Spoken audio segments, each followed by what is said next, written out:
시골 혹시 주중에 내려가시고 또 주일 보내시고 오시는 분들 계시면 편안한 마음으로 갔다 오시고, 또 가실 때 빈손으로 가지 마시고 또 부모님들과 함께 예배하고 예배 드린 뒤에 목사님과 함께 담소까지는 아니어도 감사합니다, 또 앞으로 또 저희 부모님 잘 부탁합니다, 이런 마음으로 이렇게 인사드리는 게 옳으리라 생각합니다. 예배 같이 하는 건 당연하고요. 자, 오늘 여러분들과 함께 읽은 말씀, 모세가 미디안 광야에서 하나님을 만나고 그 하나님께로부터 사명을 받는 그러한 장면입니다. 여기에서 모세가 질문을 하는데, 이 백성들이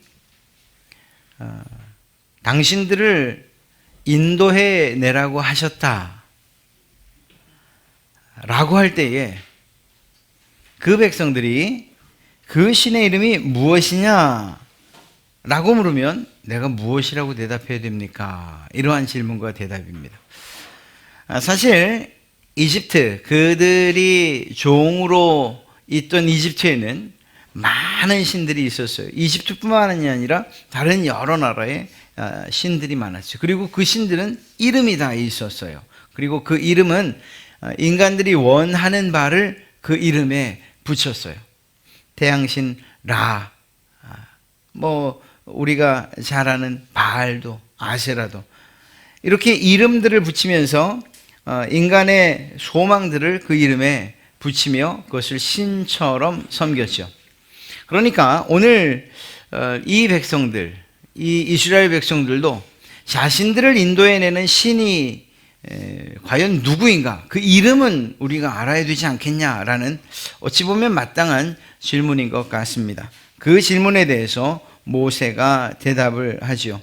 나는 스스로 있는 자이니라.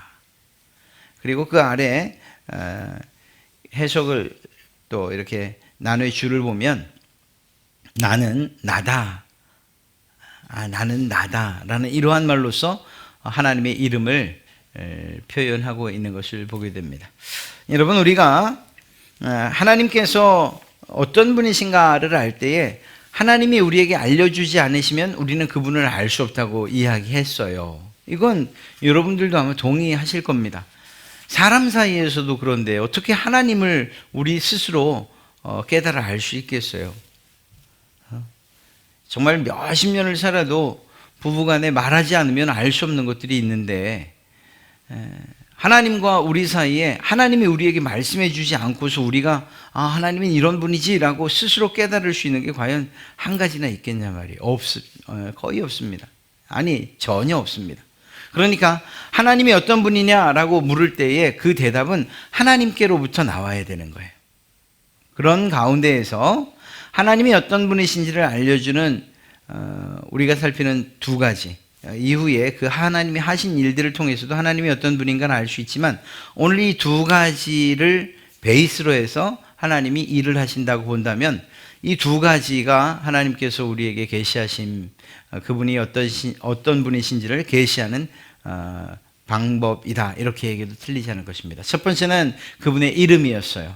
우리가 몇 줄을 좀 걸렀지만, 그래서 좀 기억이 좀 희미해졌지만, 우리는 전 시간에 하나님의 이름에 대해서 쭉 이야기했습니다. 그래서 하나님 단독적으로 쓰이는 그런 이름도 있었고, 이렇게 조합된 단어를 통해서 하나님이 어떤 분이신가를 알 수도 있었어요. 예를 들면은 하나님은 어떤 분이십니까?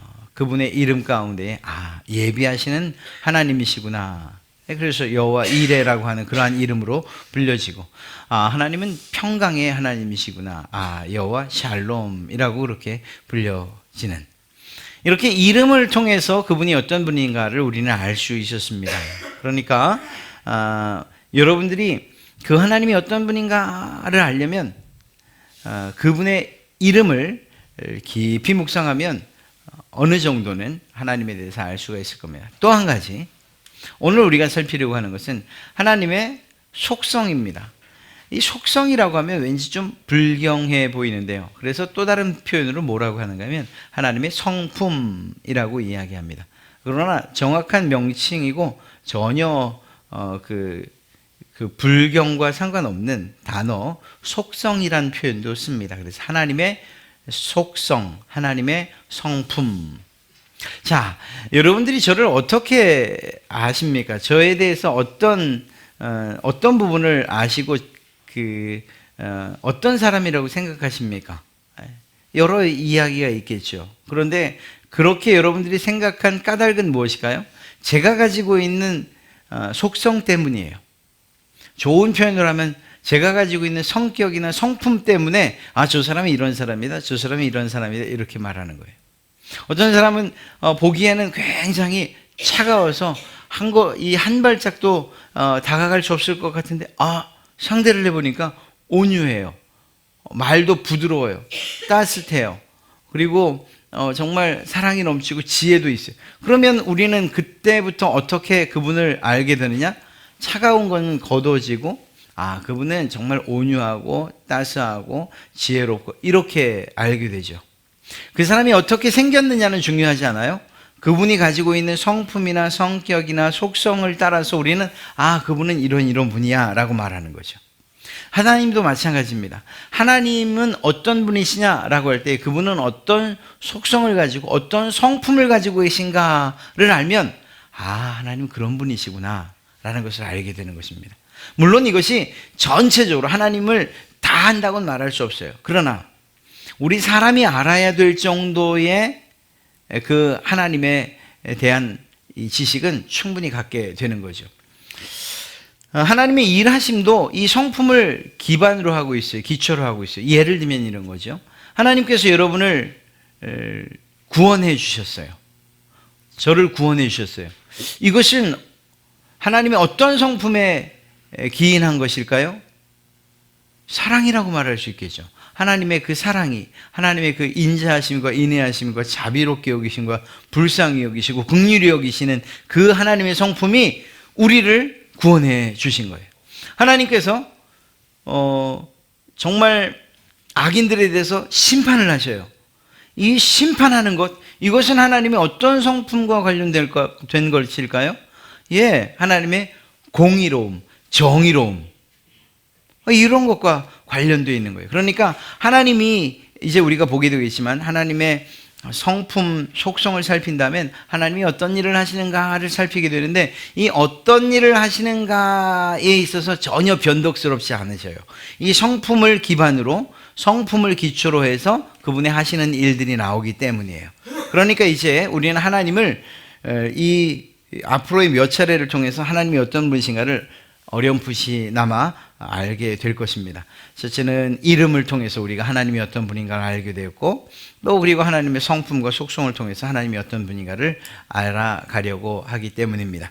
만약에 잘 기억이 나지 않으시면 드렸던 교재를 한번 읽어보시는 것도 괜찮고 홈페이지에 들어가서 다시 한번 들어보시는 것도 괜찮을 겁니다. 그래서 하나님의 이름을 통해서 그분을 알아가고 하나님의 성품을 통해서 그분을 알아가고, 이 양으로 보면 이 하나님의 성품을 공부하는 양이 훨씬 많을 거예요.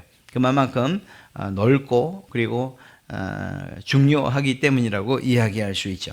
자, 여기에서 하나님의 성품, 이 속성을 좀 구분해야 됩니다.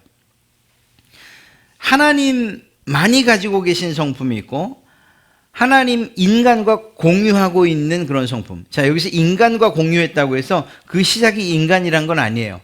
하나님이 가지고 계신 성품들이 이렇게 있는데 어떤 것은 하나님에게만 있고 어떤 것은 인간들도 하나님의 성품을 좀 닮은 것이 있다, 이런 이야기예요. 자, 이 두 가지로 구분을 하는데요.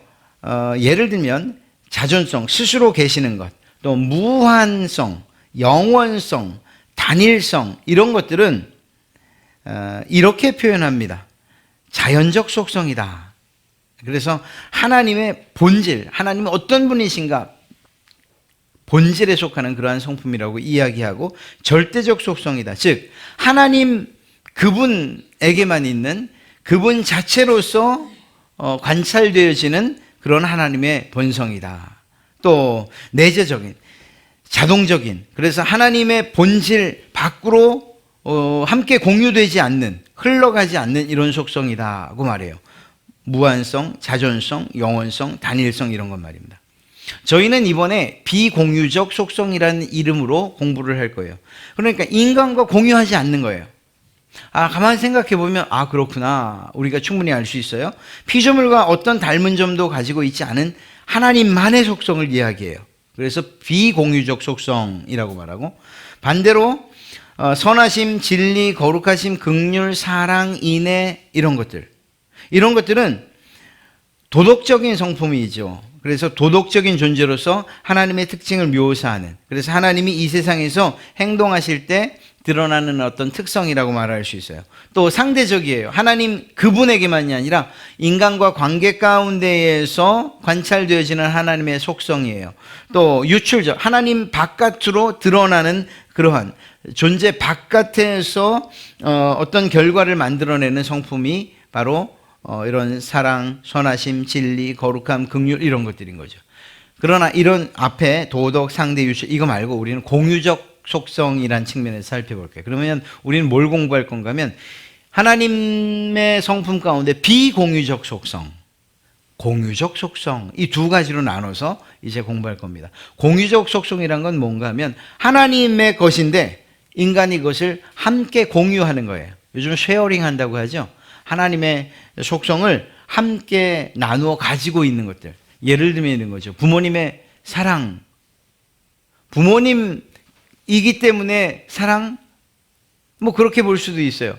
나면서부터 자연적으로 가지고 난 것일 수 있어요. 그러나 그 사랑이 누구로부터 기인된 것인가? 하나님에게로부터 기인된 것이라는 것을 알 수 있는 거죠. 그러니까 하나님에게 있는 성품이지만 인간이 함께 공유하고 있는 성품들, 자비하심, 또 긍휼함, 또 진리, 거룩함 이런 것들 말입니다. 그래서 이 두 가지를 좀 나눠서 이제 공부할 거예요. 첫째는 하나님만 가지고 계신 것, 비공유적, 공유될 수 없는 그런 비공유적 성품, 속성을 먼저 살펴볼 거고요. 그 다음에 뒤로 우리가 완전하진 않지만 하나님이 가지고 계신 그 성품 가운데 공유하고 있는, 함께 하고 있는 성품이 어떤 것들인가를 살펴볼 거예요. 그리고 이 두 가지를 살펴보는 것은 하나님이 어떤 분인가를 아는데 큰 유익이 될 것입니다. 물론 궁극적으로는 공유적 속성, 공유적 성품이라 해도 하나님의 것과 인간의 것은 근본적으로 다르고 질적으로 달라요.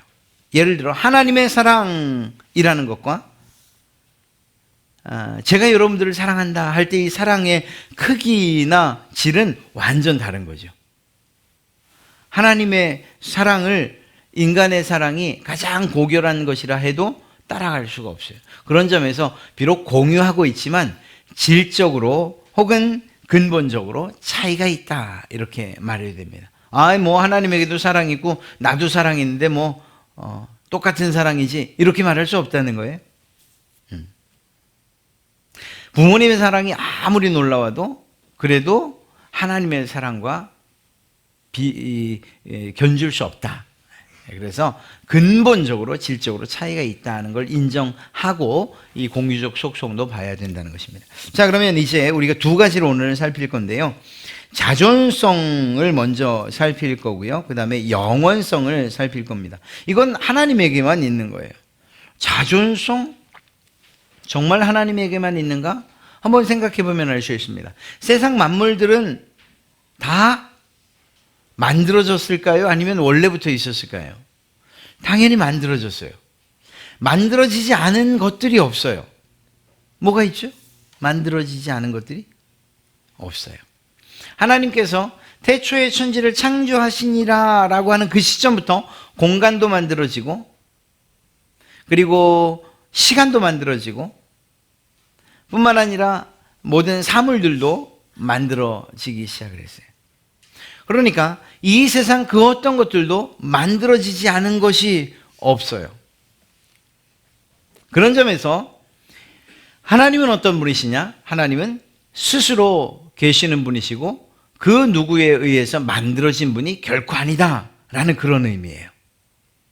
만약에 하나님이 누군가에 의해서 만들어졌다면 우리는 하나님 말고 그 누군가를 찾아가야 돼요. 그분이 참신이니까 말이에요. 그러나 하나님은 누군가에 의해서 만들어지지 않았어요. 세상 신들은 어떨까요? 사람들에 의해서 만들어졌어요. 하나님과 세상 신들의 차이가 바로 이거예요. 가장 근본적인 차이가 그거예요. 인간의 두려움 때문에, 어떤 욕망 때문에 나무를 깎아서 어떤 형상을 만들고, 또 산길을 오르다가 뭔가 복을 받고 싶은 생각에 돌들을 쌓아서, 또 어떤 때는 오래된 나무를 만나서 저 나무는 뭔가 영험함이 있겠다 싶어서 성황당이라고 하면서 그곳에서 비는, 즉 사람이 만든 것들이에요. 부처도 그렇고요, 이념적인 그러한 신이라고 할 수 있는 공자도 마찬가지고, 유교도 마찬가지고요, 힌두교 마찬가지고, 모든 신들, 세상에 있는 모든 신들은 다 만들어진 거예요. 그 이름이 있지 않습니까? 이름이. 그리고 그 이름을 사람들이 붙였어요. 그렇게 보면 만들어지지 않은 신이 있는가? 없어요. 여러분들도 만약에 하나님을 알지 못했다면 신 하나쯤은 만들 수 있을 거예요.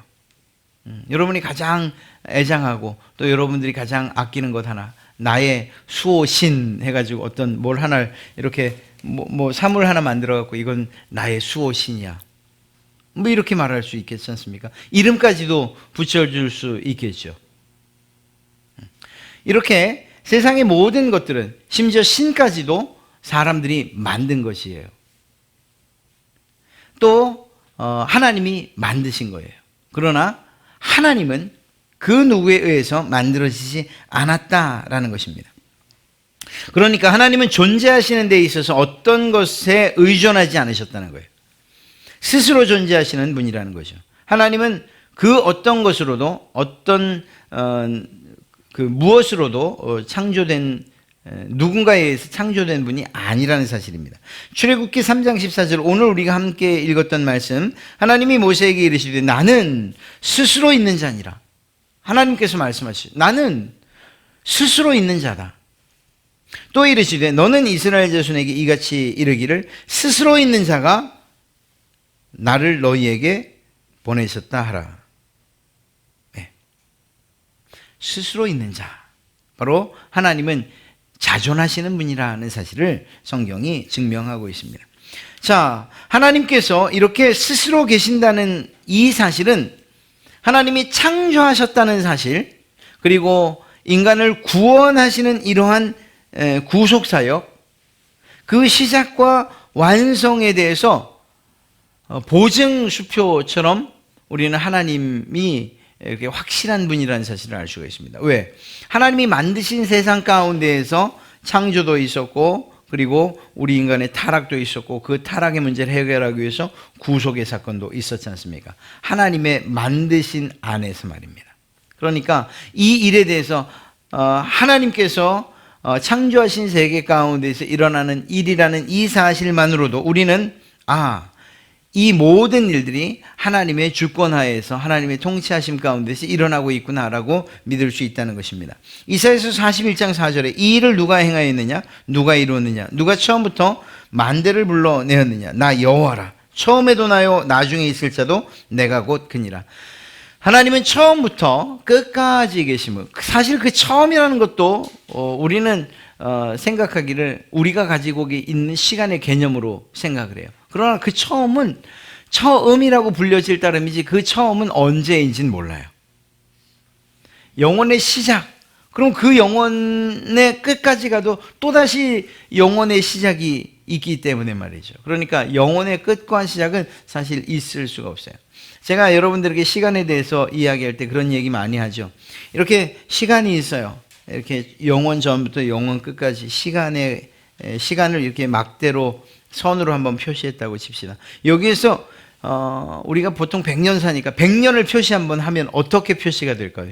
영원이라는 이 선 위에 100년이라는 것을 표현하고 싶어요. 어떻게 하면 될까요? 저는 점을 찍겠어요. 아주 0.1mm짜리 가지고 점을 톡 찍었어요.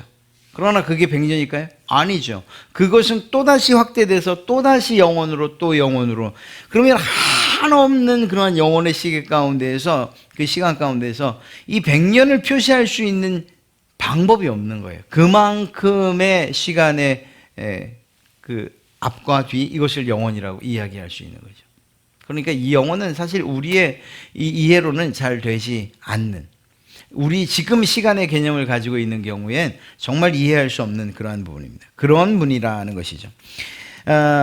하나님의 이 존재가 바로 존재의 자존성, 계신 것에 있어서의 스스로 계신 분이라는 것. 또 한 가지는 하나님이 일하시지 않습니까? 하나님의 사역에 있어서도 스스로 일하시는 분이라는 것을 알 수가 있습니다.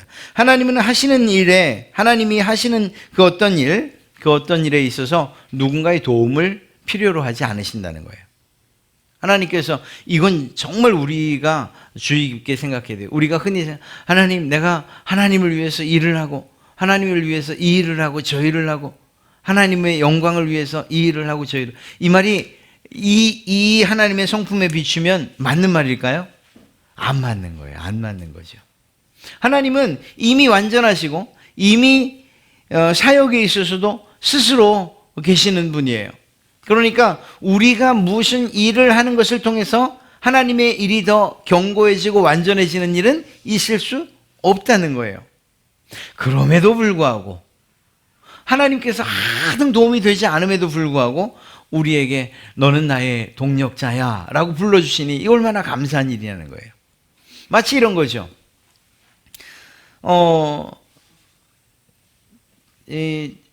꼬마 아이가 아빠가 뭔가 이렇게 예를 들어 강아지 집을 만들고 있어요. 강아지 집을 하나 만들기로 했어요. 합판을 자르고 받고 이래가지고는 강아지 집을 만드는데 제 5살짜리 꼬마애가 와서 제가 아빠 도와드릴게요. 과연 뭘 도울 수 있을까요? 그런데 아버지는 아마도 이렇게 얘기할 거예요. 그래, 야, 네가 도우니까 내가 힘이 된다. 자, 못도 달라고 하고 판자도 달라고 하고 톱도 달라고 할지 몰라요. 야, 저기는 망치도 달라고 할지 몰라요. 자, 아빠가 힘이 없어서 능력이 없어서 그 자녀에게 그것을 요구하고 같이 일하자고 하는 걸까요? 그거 아니죠.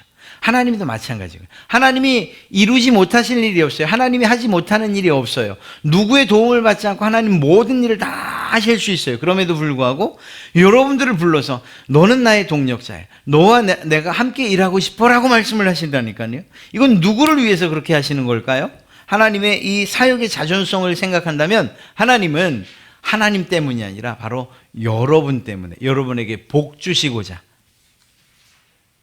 여러분들에게 정말 믿음에 있어서 자존감을 세워주시고자 여러분들에게 일을 맡기실 따름인 거예요.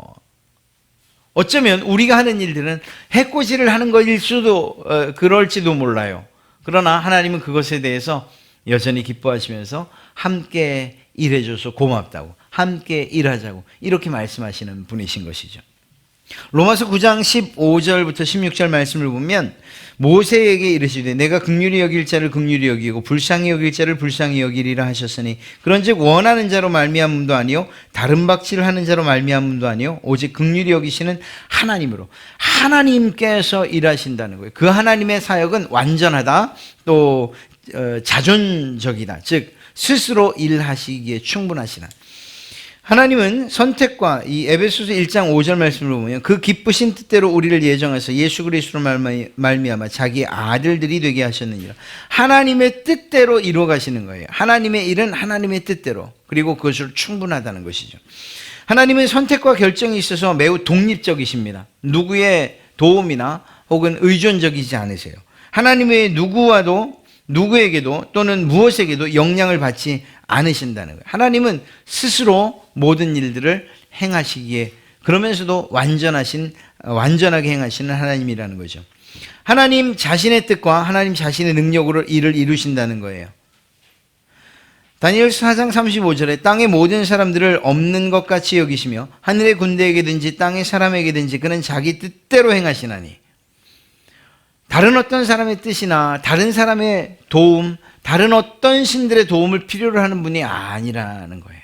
하나님은 스스로 그분의 사역을 하기에 완전하시고 스스로 일하시는 분이라는 것을 알 수가 있죠.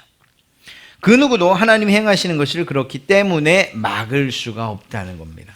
하나님의 일하심, 그분의 사역, 그분은 그 일에 있어서도 자존성을 가지고 계시기 때문에 그분의 일을 막을 수 없는 거예요. 하나님께서 일하시고자 또 하나님께서 정말 눈과 귀를 하늘로부터 땅으로 내리게 하신 그 뜻을 거스를 자가 없는 거예요. 여러분의 이 부분에 있어서 우리는 참 큰 힘을 얻게 되는 것이 무엇인가 하면 하나님께서 뜻을 정하시고 내가 반드시 너를 구원하리라 라고 하시는 이런 뜻을 지으셨다면 그 뜻을 막을 자가 없는 거예요. 하나님의 일하심을 거스를 자가 없는 거예요. 누가 거슬러도 그건 아무런 문제가 되지 않아요. 하나님은 충분히 스스로 그 모든 일들을 행하시기에 충분한 능력과 힘이 있으신 분이시기 때문에 말입니다. 이스라엘 백성들을 광야에서 이집트에서 이끌어내셨어요. 이 모세가 그들의 앞에 서서 지도자로 세워졌지만 그러나 바로가 막고 이집트의 군대가 막았어요. 그러나 그것들은 아무 문제가 되지 않았어요. 왜? 하나님께서 하시기 때문에 그 어떤 것도 그 앞길들을 막을 수가 없었던 거예요. 우리의 구원도 마찬가지입니다. 심지어는 우리 스스로도 스스로 좌절하고 절망하고 나 같은 사람이 어떻게 라고 하는 자존감의 상실까지 온다 할지라도 그럼에도 불구하고 하나님께서 우리를 구원하시겠다고 결정하셨다면 하나님께서 우리를 구원하시는 일을 우리 스스로도 막을 수 없는 거예요. 하나님의 일하심은 자존성을 가지고 일하시기 때문입니다. 또 한 가지 하나님의 복됨의 자존성입니다. 하나님은 모든 것이 충만하시고 충족한 분이시죠. 하나님에게 부족한 것이 있을까요? 없어요. 모든 것들이 이미 완전하시고 이미 충분하시고 이미 충만하셔요. 의에 있어서도 그렇고 사랑에 있어서도 그렇고 공의에 있어서도 그렇고 능력에 있어서도 그렇고 계신 곳도 마찬가지예요.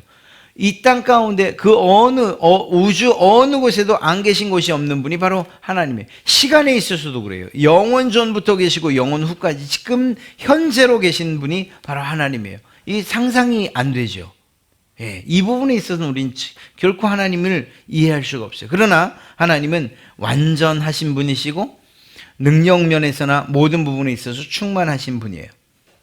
하나님은 존재에 있어서 완전히 행복하신 분이에요. 완전히 복되신 분이에요. 하나님에게는 근심이 없어요. 하나님에게는 절망도 없어요. 하나님에게는 눈물이라는 것 인간에게나 있는 것이지 눈물이나 슬픔 따위는 하나님에게는 없어요. 그분은 완전히 복되신 분이에요. 하나님은 좋은 것과 복된 것에 있어서도 독립적이셔요. 즉 다시 말해서 이것도 잘 생각해 보셔야 돼요. 우리가 무엇인가를 막 교회에서 열심히 땀을 삐질삐질 흘리면서 무엇인가를 막 하면 하나님이 네가 일하니 내가 행복하다 복되다 이렇게 말씀하시는 분인가? 그렇지는 않아요. 우리에게 어떤 명령을 가지고 사역을 요구하시는 이유는 우리 편에 있는 거예요. 우리 편에. 하나님의 그 완전하신 복을 우리에게 나눠주시고자 하시는 이러한 하나님의 생각 때문이지 우리가 무엇인가를 하기 때문에 하나님이 더 행복해지고 덜 행복해지는 분이 아니라니까요. 하나님은 이미 행복하신 분이에요. 이미 복되신 분이시고 이미 좋은 것에 있어서 충분하신 분이신 거죠. 그런 면에서 볼 때 이 세상의 창조는 하나님의 전적인 자유에 의해서 이루어진 것이고요. 하나님은 당신의 어떤 부족함과 결핍, 불행과 슬픔 때문에 그것을 좀 만회하고자 세상을 만드신 분이 아니라는 거예요. 하나님에게 무엇인가 부족해서, 놀잇감이 부족해서, 소일거리가 필요해서, 그래서 지구를 만들고 사람을 만든 것이 아니라고요.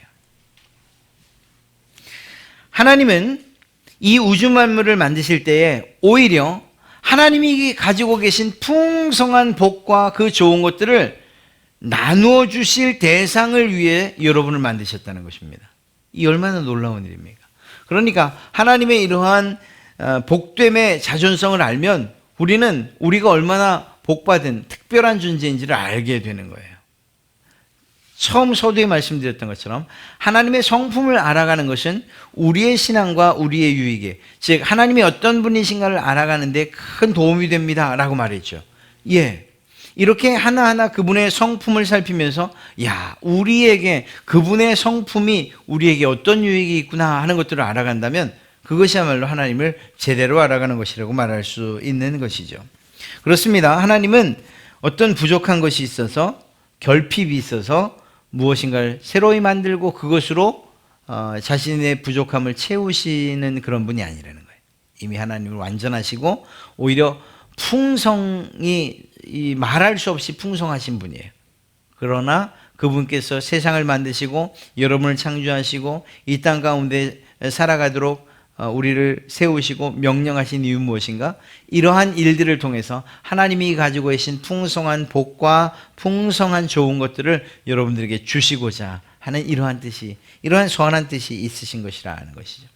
사도행전 17장 24절부터 25절 말씀을 보면 우주와 그 가운데 있는 만물을 지으신 하나님께서는 천지의 주제시나 손으로 지은 전에 계시지 아니하시고 또 무엇이 부족한 것처럼 사람의 손으로 섬김을 받으시는 것이 아니니, 무엇이 부족한 것처럼 우리의 섬김이나 우리의 노력이나 우리의 땀 흘림이나 우리의 이 헌금이나 이런 것들로 인해서 그것들을 받으시는, 그래서야 완전해지는 분이 아니라니까요. 이는 만민에게 생명과 호흡과 만물을 친히 주시는 이심이라. 이렇게 생명을, 호흡을, 만물을 주시기 위해서 하나님이 풍성히 가지고 계신 복과 좋은 것들을 주시기 위해서 그런 의미에서 우리를 창조하시고 또한 우리를 불러 구원의 자리에 이르게 하셨다는 것입니다. 이것이 하나님의 자존성에 관한, 스스로 계신 독립성에 관한 그러한 이야기입니다. 하나님의 영원성을 한번 살펴보고 마치도록 하죠. 하나님의 영원성, 이것은 시간의 무한성입니다. 하나님은 유한한 시간과 공간과 물질을 창조하셨어요. 하나님이 만드신 세상이 그렇다는 것입니다. 이 지구, 우리의 삶을 보면 시간은 유한해요. 첫째로는 여러분 각자에게 주어진 시간이 유한해요. 한계가 있어요. 한 살부터 태어나면서부터 10살까지 산 사람들, 태어나면서부터 100살을 산 사람이 있어요. 100을 살든 열을 살든 유한해요. 아니 200년을 살고 무도셀라처럼 더 오래 살았다 하더라도 유한해요. 한계가 있다고요. 이렇게 유한한 시간과 공간도 한계가 있어요. 지구라는 그 공간을 벗어나지 않아요. 그러니까 한계가 있어요. 또 우리에게 준 물질들도 한계가 있어요. 모든 것들이 다 옛날 창조되던 때처럼 다 다시 만들어지고 재생되어지고 끊임없이 공급되는 것은 아니에요. 한계가 있어요. 이러한 유한한 시간과 공간과 물질을 창조하신 그분이 누구시냐? 하나님이시라는 거죠. 즉 다시 말해서 시간이나 공간과 물질 등 그 어떤 것에도 제약을 받지 않으신다는 거예요. 무슨 말인가요? 하나님께서 만드신 분이잖아요. 하나님께서 공간을 만드시고 하나님께서 물질을 만드시고 하나님께서 시간을 만드셨어요. 그런 만들어 놓은 것에 하나님이 지배를 받으시냐? 그럴 수 없다는 거죠. 그렇지 않다는 거예요. 참 이상한 영화들이 많아서 만들어 놓은 로봇에, 만들어 놓은 프로그램에 인간이 지배당하는 이런 영화들, 그런 공상 과학 소설들은 있는지 모르겠어요. 그러나 하나님은 그런 분이 아니시라는 거예요. 인간은 정말 그런 날이 설령 온다 할지 모르겠습니다만 하나님은 그런 분이 아니에요. 하나님은 만들어 놓으신 것에 지배당하시거나 종속되는 분이 아니에요. 그런 점에서 볼 때에 하나님은 물질도 지배하시고 하나님은 공간도 지배하시고 하나님은 더 나아가 시간 또한 하나님의 지배 아래에 있다라는 사실을 알게 되는 것입니다. 그래서 시간과 관련해서 하나님의 무한함을 우리는 영원성이라고 이야기해요. 아까도 잠시 말씀드렸던 이러한 영원성을 다시 한번 이야기해 보면 이렇습니다. 성경적인 의미에서의 영원이라는 것은 단순히 시간에 대한 이 양적인 길이만을 이야기하는 것은 아니에요. 물론 이 길이도 중요해요. 앞서 말씀드렸던 것처럼 영혼의 시작이 어떤 것인지, 어느 시점인지, 영혼의 끝이 어느 시점인지 우리는 알 수 없어요. 100년을 우리가 이만큼이라고 말해도 다시 그 영혼의 속으로 들어가면 그것은 또다시 한없이 늘어나는 시간의 영혼 가운데로 들어가기 때문입니다. 그러니까 이 영혼이라는 시간을 우리는 실제적으로는 개념을 잡을 수가 없을 겁니다. 이러한 시간의 이 양적인 길이뿐만 아니라 질적인 측면도 포함한다. 이 시간의 질적인 측면, 이게 도대체 무슨 말일까요? 여러분, 예수님을 믿지 않는 사람들은 나중에 최후의 심판 이후에 그 삶이 어떤 삶일까요? 영원히 산다? 그냥 죽는다. 영원히 살지요. 영원히 사는데 어떻게 사는 걸까요? 영원히 벌을 받으며 살아서 영벌이라는 표현을 쓰죠. 지옥에서 영원히 산다는 것과 천국에서 영원히 산다. 에이, 뭐 영원히 사니까 똑같지 라고 말할 수 있겠습니까? 그런 점에서 예수님을 믿는 사람들, 하나님의 그 시간은 질적인 부분에 있어서도 충분히 탁월한 그러한 영원성이라는 겁니다. 예수님을 믿는 사람들, 그들은 정말 영원한 천국에서 그 시간들을 보내요. 영생의 시간을 보내요. 시간적으로도 영원이지만 질적으로도 매우 풍성한 복과 가장 좋은 것들을 누리면서 사니 질적인 부분에 있어서도 부족함이 없는 그러한 영혼인 것이죠. 믿지 않는 이들은 시간은 영원이에요. 시간의 양적인 부분에 있어서는 영원이지만 질적인 부분에 있어서는 최악인 거죠. 지옥에서 영원이니까 말이에요. 그러니까 완전히 다른 것입니다. 우리는 시간을 단순하게 우리가 생각하는 개념으로 어떤 양적인 이것만 이야기를 하지만, 그러나 예수 그리스도 안에서, 하나님 안에서의 이 시간은 질적인 부분도 생각을 해야 되는 것이죠.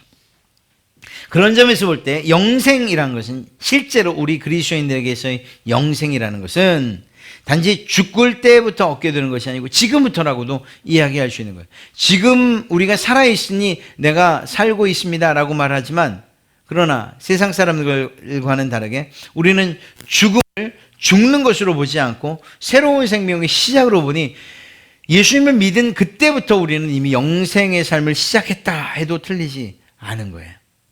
이 얼마나 놀랍습니까? 하나님의 성품을 알지 못하면 이러한 기가 막힌 우리의 삶의 비밀들을 우리는 알 수가 없어요.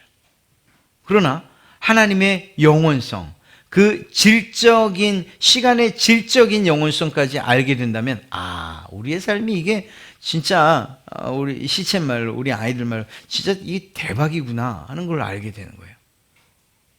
특히나 투자 면에 있어서는 더 그래요. 이건 양적인 부분도 마찬가지, 질적인 부분도 마찬가지예요. 우리는 예수 그리스도를 믿는 그 시간이 얼마만큼이겠습니까? 사실 구원받는 데 필요한 시간은 얼마 되지 않죠.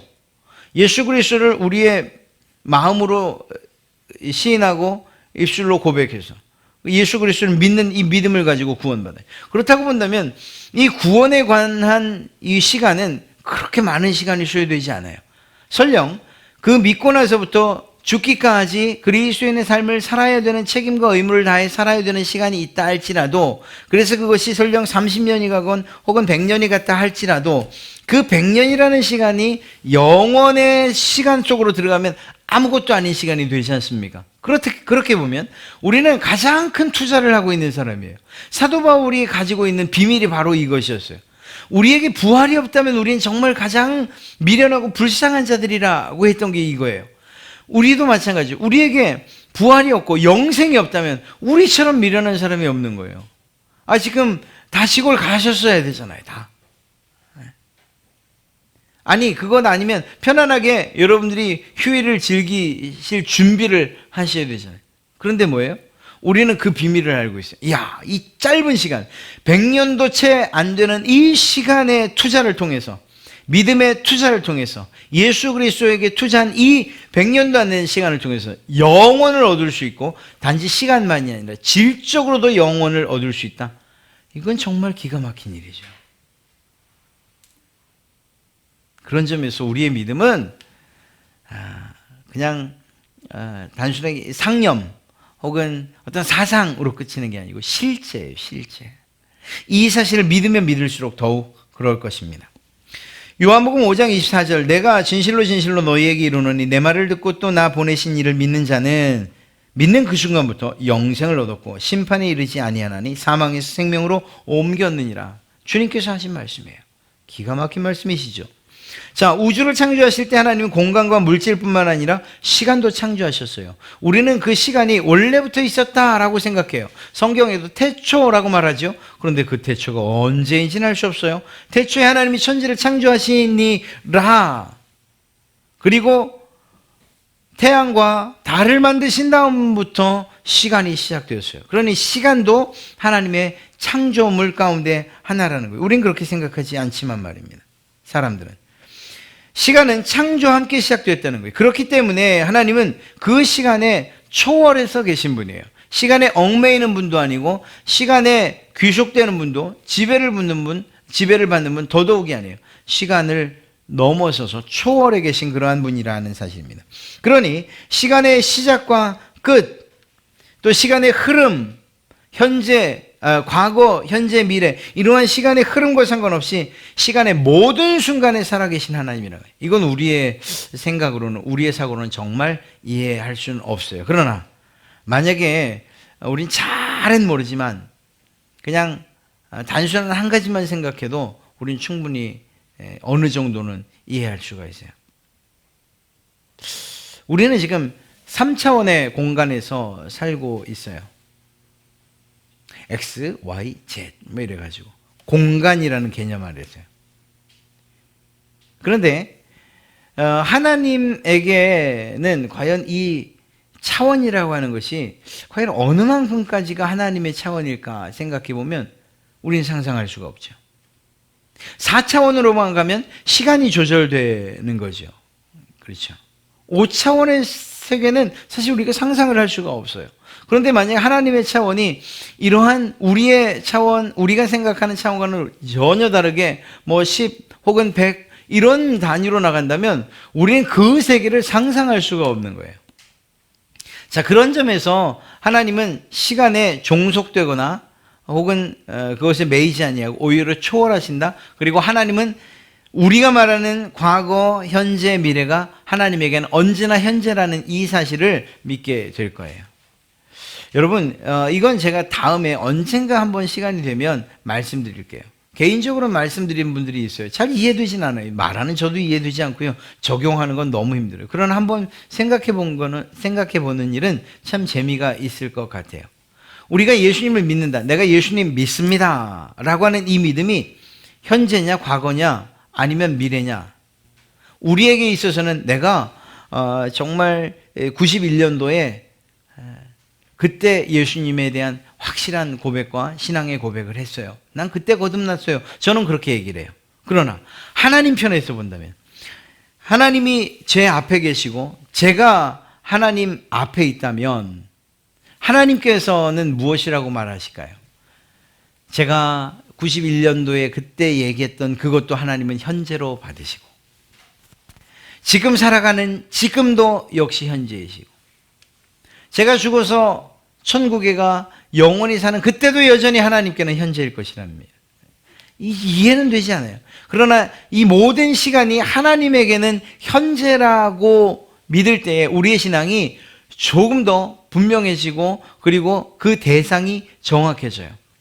믿음에 대한 그리고 우리의 고백에 대한 시점도 정확해져요. 이 부분에 있어서는 다시 한번 이야기할 기회가 생길 것입니다. 디모데전서 1장 17절에 영원하신 왕 곧 썩지 아니하고 보이지 아니하고 홀로 하나이신 하나님께 존귀와 영광이 영원 무궁하도록 있을지어다.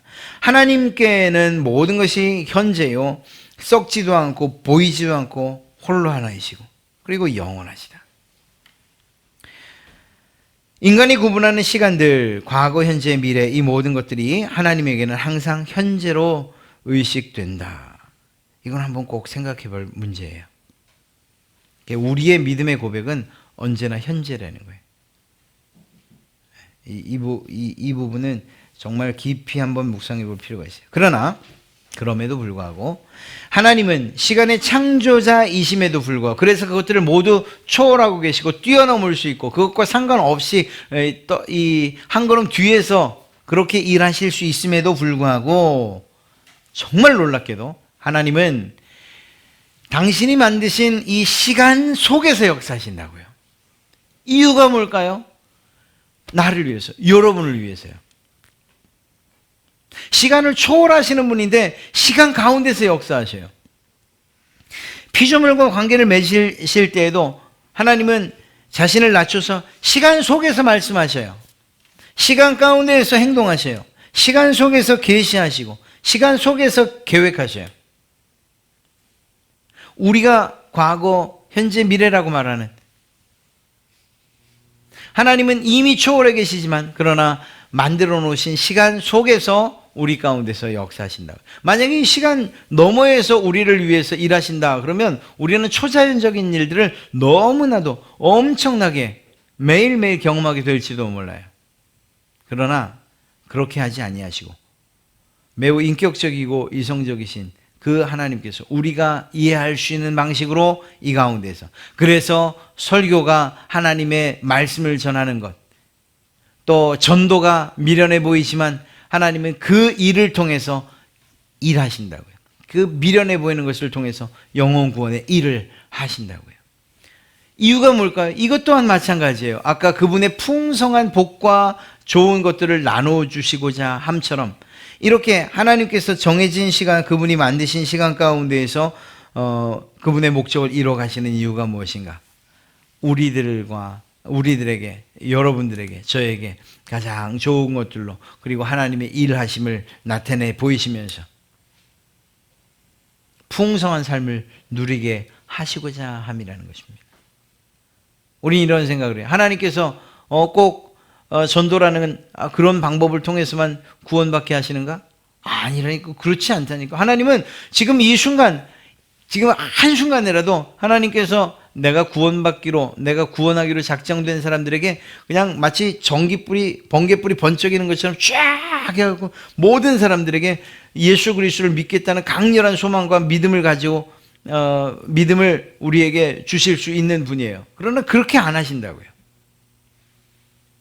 그렇게 안 하시고 인간의 시간의 흐름 가운데서, 그래서 어떤 사람은 중학교 때 예수님을 믿었는지 모르지만 또 어떤 사람은 나이가 들어서 장년이 되고 노인이 돼서 예수님을 믿는 사람들도 있는 거예요. 시간의 흐름 가운데. 어떤 사람은 단번에 믿는 사람도 있는데 어떤 사람은 시간이 흐르서 결국 믿지 않는 사람도 있고 많은 시간이 흘러서 그제서야 믿는 사람들도 있고요. 하나님이 일하시는 방식이 왜 이런가? 능력이 없어서인가? 그렇지 않다고요. 이미 시간을 초월해 계신 분이시지만 그러나 인간에게 창조해 주신 그 시간 가운데서 일하시고 역사하시고 행동하시고 계시하시고 계획하시고 목적을 이루신다고요. 누굴 위해서? 결국은 바로 우리를 위해서 말입니다. 이러한 모습이 바로 하나님의 성품, 특별히 영원성에 관한 이야기입니다. 오늘 참 어려운 이야기예요. 쉽다라고 생각할 수 있지만 그러나 어려운 점이에요. 특히 이제 공유적 속성 들어가면 그나마 좀 더 이해하기가 쉬운데 이 비공유적 속성은 하나님의 것이기 때문에 사실 이해한다는 것이 쉽지는 않아요. 그러나 이렇게 성경을 기반으로 해서 하나님이 어떤 분이신가를 알아가는 것, 하나하나 알아가는 것은 결국 하나님을 아는 것뿐만 아니라 결국 하나님께서 우리에게 주시고자 하신 풍성한 은혜와 복을 누리는 그러한 비결이 되리라 믿습니다.